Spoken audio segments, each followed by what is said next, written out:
Egg decorating is a craft practiced around the world for centuries. The ancient Persians painted eggs for Nowruz, their New Year celebration, a tradition that continues today. Probably the most famous are the exquisitely decorated Fabergé eggs, except they aren't eggs at all. They're made from precious metals and gemstones.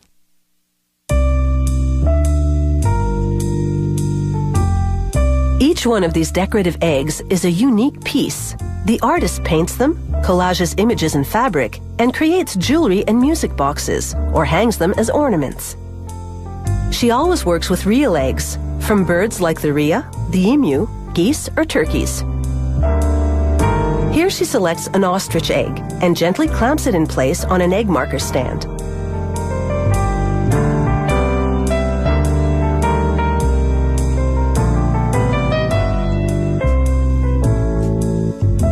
On the underside of the stand are a series of guidelines to help divide the egg into 2 or more equal parts.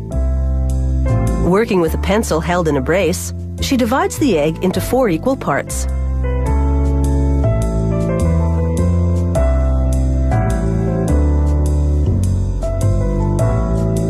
Then she draws a horizontal line across the egg where she'll cut it in half to create a lid. She'll use a hinge to hold the lid in place. So first, she draws the contour. Then a loose wavy line all along the egg circumference, using the pencil guidelines as reference. A rotating cutter equipped with a diamond-dusted blade makes a cut where the hinge will be.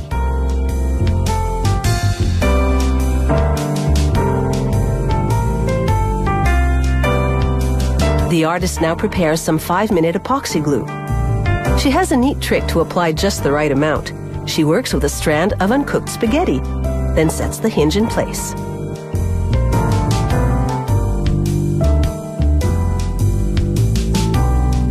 Once the hinge is set, she cuts all around the egg, then opens and closes it to make sure that hinge works properly. It's the first time she sees the egg's interior. If it needs cleaning, now's the time. Though this artist often chooses to leave ostrich eggs their natural color, here she's decided to give the lid a thin coat of acrylic paint. For the lower half, she chooses a darker tone. Acrylic paint allows her to work quickly, as it dries in just a few seconds.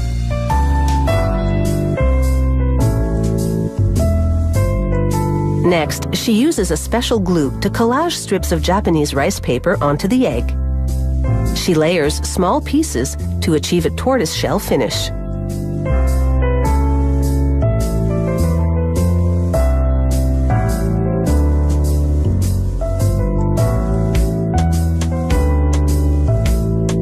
She's ready to set the egg on its stand, so she coats the rim with epoxy, then sets the egg down, making sure the hinge is level with the stand's rim.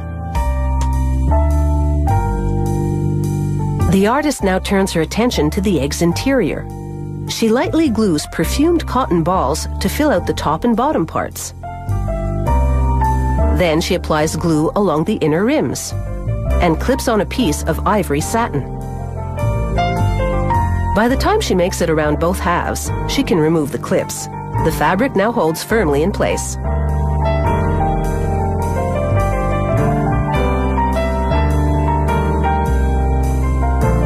Next, she glues a fabric braid to trim the satin's edge. Here the artist lays down a delicate strand of rhinestones. She applies more glue to add another braid along the lower rim. Then places a final strand to complete the effect.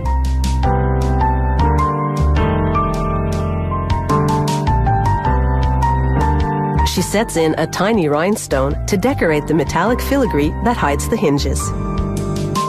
Even the egg's underside gets special attention. She glues another filigree to cover the hole through which they empty the egg, then applies a water-based varnish. This strengthens the egg and gives it a glossy finish. Here's the finished piece, a delicate jewelry box that opens with the help of a fine chain to reveal its satin interior. There's no end to the creativity that goes into making these decorative eggs. This model even has a music box built in.